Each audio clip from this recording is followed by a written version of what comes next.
fact, we'll be right back with another outrage at the United Nations. Some Arab nations, most Arab nations, boycotted a Holocaust tribute. Coming up. Back in the book segment tonight. On Monday, the UN commemorated the 60th anniversary of the Holocaust ending with a tribute featuring a Jewish cantor singing the Israeli national anthem. Out of 22 Arab nations in the UN, only Jordan showed up, an atrocious snub. Joining us now from Washington is Ahmed Younis, the National Director of the Muslim Public Affairs Council. Mr. Younis is not speaking this evening on behalf of that group. He is speaking on behalf of himself. Is there any excuse in the world for these Arab nations, 22 of them, only Jordan, showing respect to Holocaust victims? Any excuse? No, absolutely not. First, let me say I am speaking on behalf of the Muslim Public Affairs Council, but I am not speaking on behalf of those governments.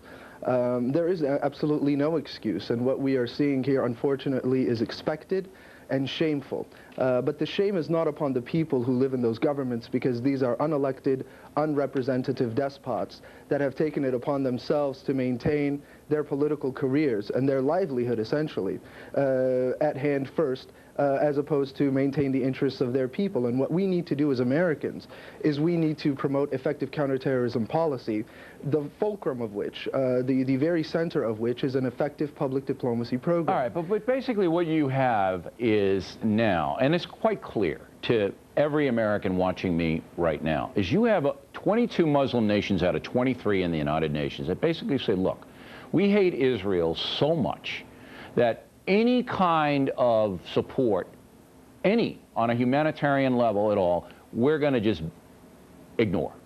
And once you have hatred that deep in the United Nations, you're never going to get any common ground. It's never going to happen.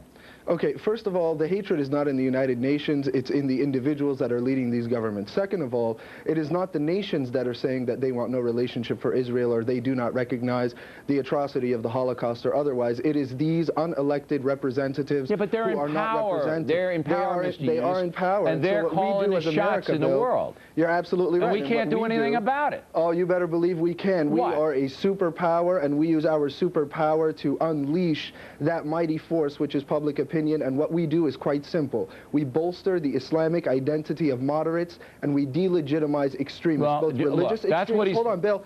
Religious extremists and political extremists, and these representatives. Mr. Younis, you're living in the land of Oz. Number one, believe me, I'm not. I'm living on Capitol Hill, and we're living in Capitol Hill is public diplomacy. With all due respect, instituting these measures. Mr. Younis, sir, quiet.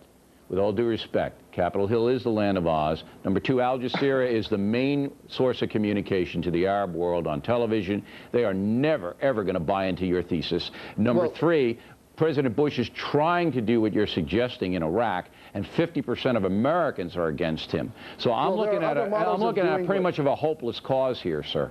No. There is absolutely nothing that is hopeless. Number one, President Bush is attempting one model in Iraq, and there are other models, and we are very encouraged by the President's message. To me, myself, as an American, on the day of the inauguration, I said, this is a man that can lead with ideology and has a chance. Iraq is not the only model. Number two, we can and have successfully influenced the public opinion of the Muslim world by instituting legitimate public dialogue that is sourced in the comity that exists between these people. We are trying to foster dialogue, and there is nothing that is hopeless. And I assure you that here in Washington, people like Dr. Condoleezza Rice understand that public diplomacy is at the center of effective counterterrorism policy. I'm a realist. I too, sir. I'm an American eagle. I saw this week 22 Arab nations give the proverbial finger to Holocaust victims. Disgraceful. Then what we need to do... Well, look, you can do it all day long. We're living in a real world here.